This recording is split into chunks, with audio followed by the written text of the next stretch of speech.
Introduction to the Philippine Historiography. The study of previous events is known as history. Historians are people who study and write about the past. They examine the past in order to comprehend the present. They conduct extensive historical study in order to produce coherent and relevant reconstruction of the past. When did the story begin? The written record of the Philippine Islands starts with the coming of the Spaniards. Not the country had not history in a culture and a literature before, but the Spaniards and the religious destroyed the earlier records as completely as possible. Therefore, much of what is known about pre-Spanish days, and there is still much to be uncovered, comes from the records of other countries which were in touch with the islands. Centuries before the West influence was felt in the Philippines, early settlers brought with them the culture of India, China, and Southeast Asia. The Philippine Islands were part of the Great Indo-Malayan Empire, ruled from Java, Sumatra, and in the neighboring island to the southwest from the 8th to 15th centuries. By the time Spaniards arrived on the island, the Filipinos had developed a way of life and distinct culture that suited and satisfied them. They had calendar, weights and measures, a writing system, some elements of law, some religious ideas, influenced by both Indo-Mohammed beliefs, and some skill in metalworking, pottery making and weaving. The sources of the story. What are the sources of the story? The sources of the story, including documentary sources or documents, archaeological records, and oral and video accounts. Currently, the majority of our historical sources are documents. There are materials that have been handwritten, printed, drawn, designed, or otherwise composed. Books, newspapers, magazines, journals, maps, architectural perspectives, paintings, advertisements, and photographs are examples that are the sources of the history. And colonial records, such government reports and legal documents, make up a sizable portion of our document both at home and abroad, particularly in Spain, the United States. The Filipino people before the arrival of the Spaniards. On the Spaniards, the population of the Philippines seemed to have distributed by the tribes in much the same manner as the present. This has now, the Visayas occupied the central island of the archipelago and some of the northern coast of Mindanao. The Bicos, Tagalogs, and Pampangas were in the some parts of the Luzon, as we find them today. The Ilocanes occupied the coastal plain facing the China Sea, but since the arrival of the Spaniards, they have expanded considerably and their settlement are now numerous in Pangasinan, Nueva Vizcaya, and the other valley of Cagayan. There are the facts that demonstrate how small the population must have been. The Spanish expedition discovered many coast islands, the Visayan group, that were inhabited. Occasionally, a sailor would be seen, only to vanish into small estero or mangrove swamp, leaving the land as desolate as before. The natives before were more numerous in some areas. Some Limasa, Butuan, and Bohol and Cebu was large and thriving community. However, the Spaniards had nearly everywhere to look forward settled places and cultivated lands. The various tribes, cultures, which are now nearly identical throughout the archipelago, presented some differences. There appear to have been two types of natives in southern Visayas, where the Spaniards entered the archipelago hill dwellers who live in the interior of the islands. In small numbers, formed garments of tree bark and sometimes built their houses in trees. Sea dwellers who were very similar to present day Mor tribes in south of Mindanao. Our next topic is the Monongol jar. The Monongol jar is an athletic secondary bureaucracy jar found at Monongol Cave of the Tabon Caves, near Lipon Point, Palawan, dating from 890 to 710 BC. The two big figures at the cover's top handle depict the soul's journey to the hereafter. The Monongol jar is widely regarded as one of the finest pre-colonial Philippine artworks ever made and is regarded as a masterpiece. The National the National Museum of the Philippines has designated in it has item 64 MO74, indicating that is the national treasure. It's a permanent display of the Filipino people, where it is one of the most viewed exhibits. It's made from out clay and sand dirt. It's made of clay and sand dirt. A secondary burial jar was found in Munungal. The burial was found in Munungal Cave, Lipon, Point, Palawan in the early 1960s. As cultural treasure, curvilinear scroll designs are scratched on the upper portion of the jar, as well as the cover, the painted with natural iron hematite, a boat with two human figures representing two souls on a journey to the afterlife, sets top of the jar, cover or lid. The boatman is seated behind in a man with his hands crossed his chest, with arranging the cups of the traditional Filipino habit of putting the hands in certain posture and respected.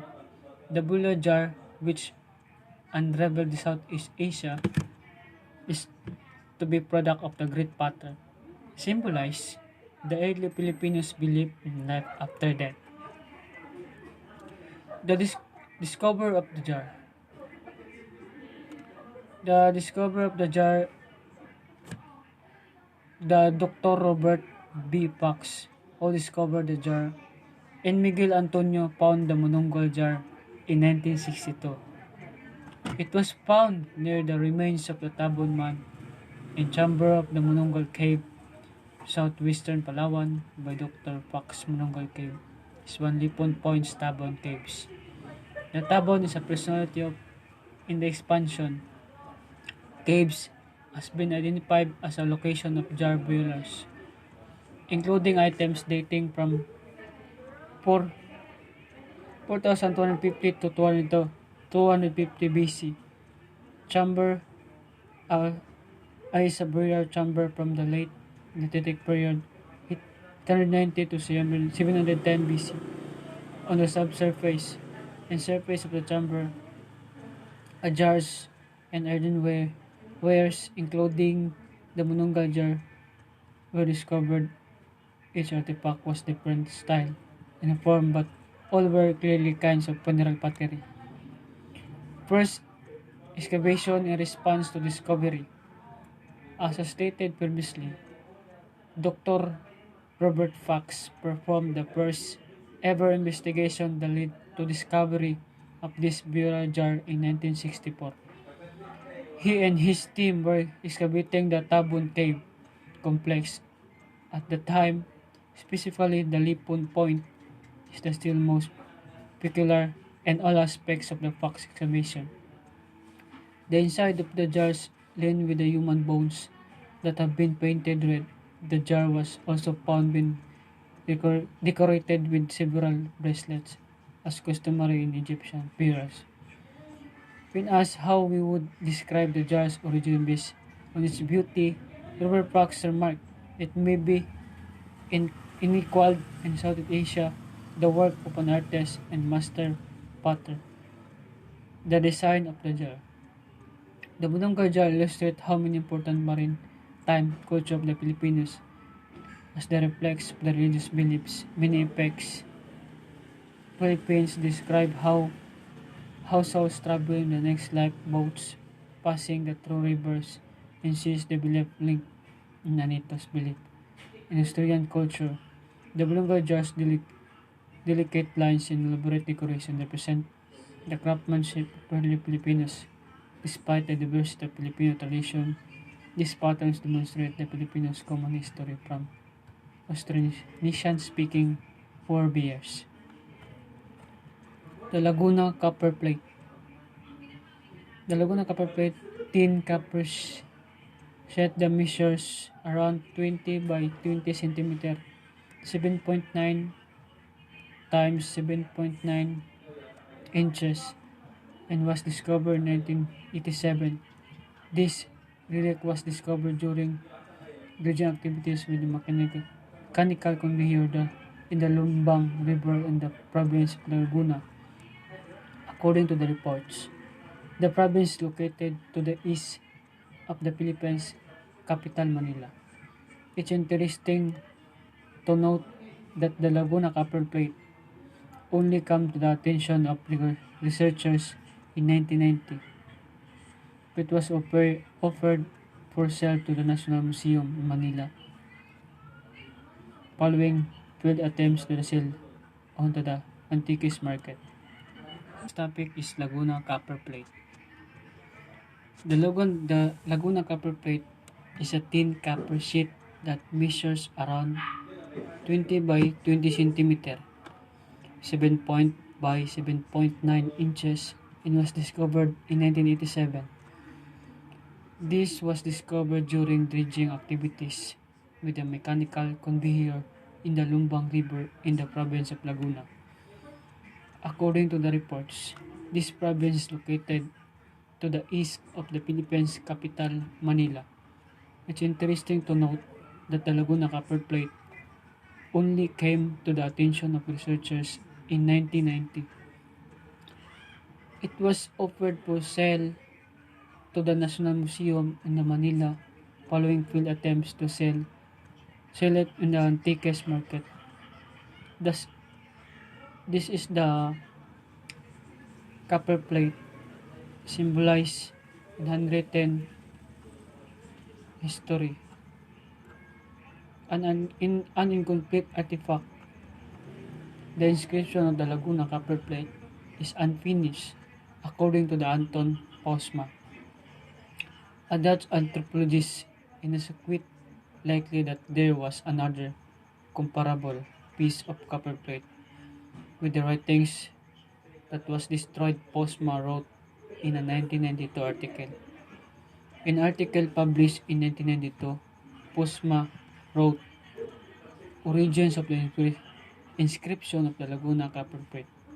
The inscription of the surviving copper plate is intriguing in of itself, and academics have plenty of information to work with.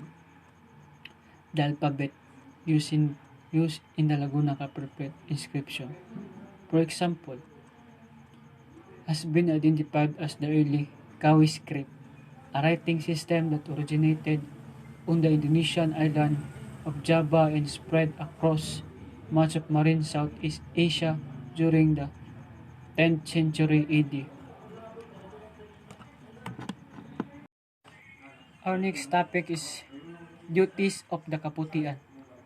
Despite the fact that it was never published during Bonifacio's lifetime, the Decalogue is now well known, have been printed in scroll books and carved into monuments. The form in which Bonifacio lays out the duties of KKK members is clearly inspired by the Old Testament, in the injunction content equals to the Gran Orientes Paños, Programa Masonica, and Código Masónico. The Código, for example, begins with the command to praise the Creator extols charity and love for one's fellow man. It too urges large members to remain calm, follow reason, and assist in one another, even at the expense of one's life, and states the members who fail to fulfill their commitments will be punished accordingly.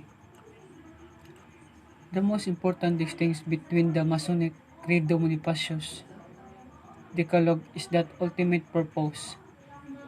Masonry's mission, according to the Grand Orientes Programa, is purely humanitarian. It aims to foster charity and philanthropy among free men of good standing and establish a fraternity among mankind. The Kaputian missions, as I mentioned in the Decalogue, is to free the country from enslavement. That duties the son of the people. There are 10 duties of son of the people. Number 1 is believe in the Creator with all your heart. Number 2, always recall the true faith in Him entails love for one's homeland, since this shows true love for one's fellow. In number 3, inculcate in your heart the belief that dying for the freedom of our country from enslavement is the greatest honor and riches. Number 4, calmness, perseverance, reason, and hope are the critical elements of achieving good aims in any endeavor. Number 5, protect the key instruction and plan as per your own honor. Number 6, anyone who is put in danger while performing their duties should be assisted. Number 7, let us all try to do our best in carrying out of our duties and setting a positive example for others to follow. Number 8, give whatever you can to choose who are in need. Number 9, earning a living is a sincere expression of love, affection for oneself, one's spouse, children, brothers, and compatriots. Number 10, believe that crooks and traitors will be punished and that good deeds will be rewarded. Believe likewise that aims of the KK are blessed by Creator for the people is also His will. Our next topic, Introduction for Pre-16th Century Philippines Reading Materials. The 10 writings listed below discuss various aspects of the Philippines in the pre-16th century. The excerpts are discussion of the specific archaeological and historical studies. With relation to the Philippines, the first section is taken from article by archaeologist Arman Salvador Mijares, and his crew discussed the first discoveries in Pia Blancas Calao Cave, Cagayan. These discoveries would later serve as the foundation for identifying human remains.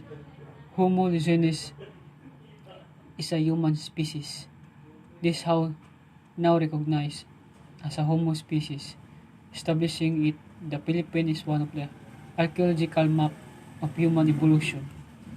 The second paragraph is from a study of the skeletal system by geologist Emilio Jeson.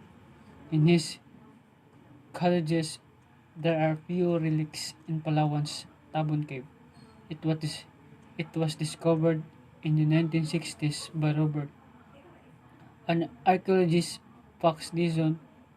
There have been more discoveries of human remains.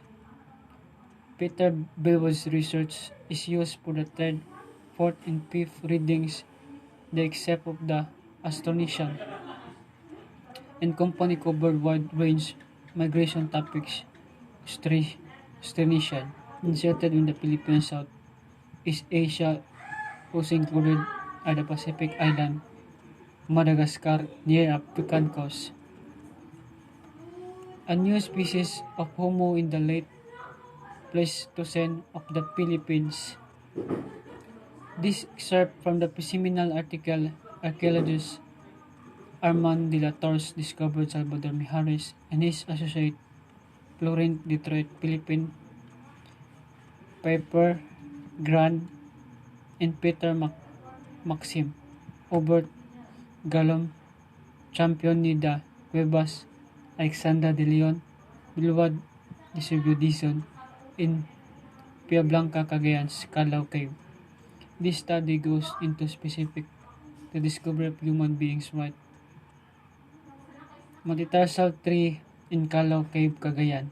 The date of the set remains now known. Homo lucidus is 67,000 years ago before present comparison with other human remains found in the area Asia's southeast area. The movement of hominins into Asia always been difficult to the scarcity of well-dated human remains. The humid tropical environment of Southeast Asian island contributes to bone preservation problems. However, earlier modern human remains have been found discovered from Nia Cave in Sarawak, Malaysia, Borneo, dating to 42 and from Tibon Cave in Malaysian Borneo. Our next topic is all about Upper Pleistocene Homo sapiens from the Tibon Cave in Palawan, Philippines. Dating of new discoveries. The step is an excerpt of out-of-joint study done by Filipino and French scientists on the widely debate in sighted human remains of the cold Tibon man. The initial archaeologist Robert Fox made the discovery in the 1960s. The study's creators Homo sapiens from the Upper Pleistocene from the Tibon Cave in the Palawan, Philippines. Florent Detroit, French, and Eusebio Jeson, Spanish, described and new discoveries with Frederic Collier, French, Sima Princus, French, and the Filipino Fox discoveries were released in the study in the 1960s, which resulted new dates and the revision of 11 more human remains. The Science Direct published the original article in 2004 under the category of human prehistory and paleontology. The Tibon Cave is sited on the southwest coast of Palawan Island. The site has been revised. Robert Fox of the National Museum of the Philippines performed through studies on the topic in the 1960s. The revelation of hard human occupation layers as well as an oversupply. The Tibon Cave is commonly cited as the most important sites for industries in human fossils. The Upper Pleistocene sites from the Southeast Asia's insular island. It is important to note that the human fossil record of this vast geographical area still has significant gap, corresponding to the approximate Upper Pleistocene. As a result, the Tibon human fossils are among extremely rare specimens that could stand chronological order between the most recent Indonesian Ameritic Sunimian and early Homo sapiens from insular Southeast Asia. High significance, the human remains recovered from the Tibon Cave had not been described and published after their discovery. Nor there have been attempts to answer the numerous questions arising from Fox's pioneering work until recent fieldwork was undertaken by Archaeological Division of the National Museum of the Philippines. Our next topic is the Astronautians historical and comparative perspective. The Astronautians historical transformation, edited by Peter Billwoods, well as comparative perspective in 2006. It provides an overview of the Austronesian cultural expansion. The Austronesians are a linguistic group recognized as the direct ancestor of humans. Filipinos and other Southeast Asians. Bill Woods, a British archaeologist, was one of the most educated, and Cambridge is the one of the subjects for most authorities. This brief excerpt summarizes the basic information on the expansions of the various Austronesian groups can be found from Easter Island near Chile, South America, all the way up the Madagascar. In order to plot the geographical evidence, it is necessary to return to the linguistic evidence. Early and speaking peoples, expansions, access, starting with the pre-Austronesian level. A number of claims for Asian genetic relationship between and another Asian have been made. Language families from the between another Asian made language mainland the Austrotai claim in perhaps the most well-known of these claims. Paul Benedict's in 1975 to 1984 hypothesis, which states that Tai-Kadai in the Austronesian language or our language family spoken in the southern Chinese mainland. Benedict has proposed several significant vocabulary reconstruction for this ancestral language, including field, with field for rice or taro garden rice, sugar cane, cattle in water terms, canoe, buffalo, and ox. There is some overlap between these lists. In the one presented above for Hemidu, other Neolithic sites along the southern Chinese coast require detailed attention. One must think carefully the possibility that initial Austronesian and Tai-Kadai language expansion, in beginning with native rice cultivating communities in China's, and possible also Austroasiatic south of the Yangtze River, the archaeological. The record very consistent and provides a date range for initial development occurred between 5000 and 4000 BC. Between 2500 and 1500 BC, connected archaeologists formation with explained and red rock pottery were discovered coastal pebble inland pottery rather than the older Taiwan. Chord mark type appeared Philippines, Sulawesi, Northern Borneo, Halmahera, and domestic pegs. To as the south as Timor, there have been no reports of sites from the time period from the large islands of the western Indonesia, but pollen history research in the highlands western Java, Sumatra suggests that at least some fairly intensive forest clearance for agriculture was taking place there 2000 BC and most likely earlier, plenty 1988.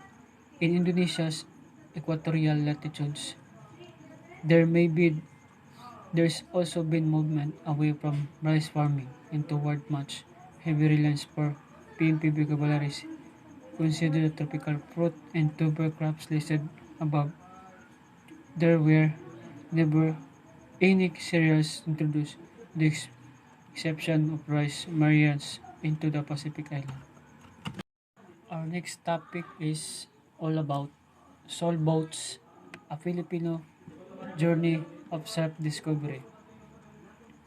Evidence from archaeology and early anthropological accounts by Spanish missionaries indicate that the practice of burying the dead in hollowed out wood.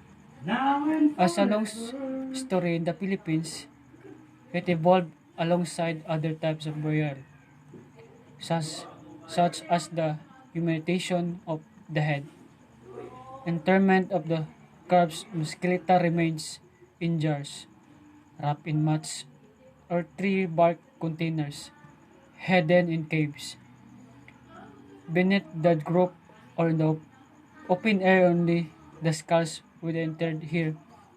The container used were either ornamented square boxes of wood or baked clay or simply square boxes. Plates with a slight depth of both high and low fired clay.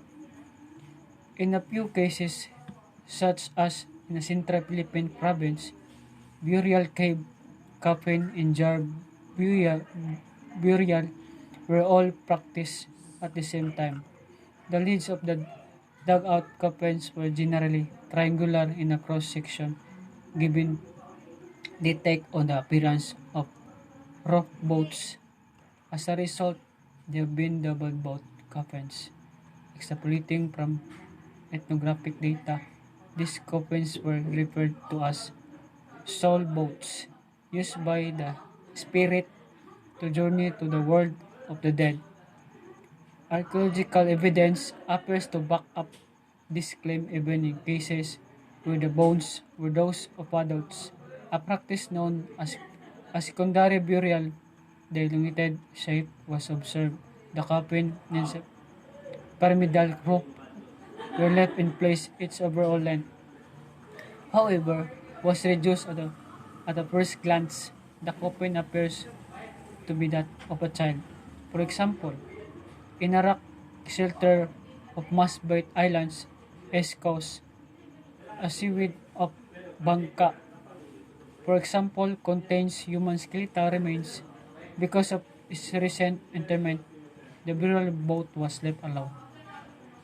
According to the evidence, the concept of burial in a box is as old as a burial in a jar. From recent archaeological activity in Quezon, Palawan's Tabon caves. One of them is a Chambers Monongal cave. A Neolithic jar burial assemblage was excavated and studied meticulously. There are nearly 100 funerary pottery vessels. The assemblage was made up of their associated artifacts.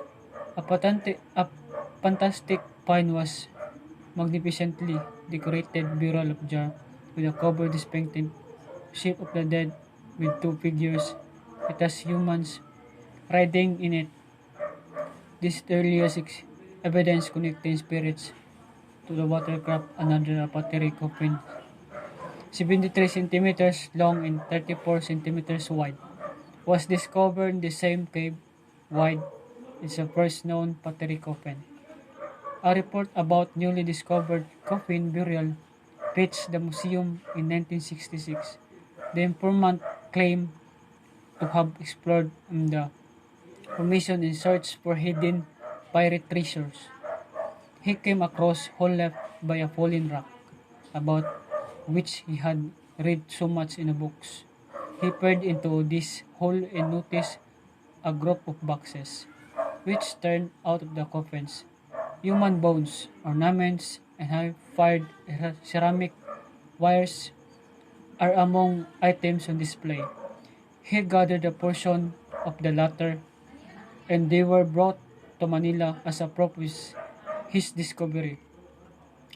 The artifacts were just as well preserved as the coffins and bones. These corresponding South Chinese and Thai potteries appeared to have just left the factor as well preserved as possible. There were chameleon in glass beds and a turquoise shell bracelet and gold ornaments. The perishable artifacts that survived the fire were specialized, exciting in terms of preservation. Elements, one of the Chinese jarlets still had this wooden stopper. Other perishable items were also included a bamboo artifact made of coconut shell and turtle shell, cams and bracelets. So far, no one other pre-Spanish site has held such objects.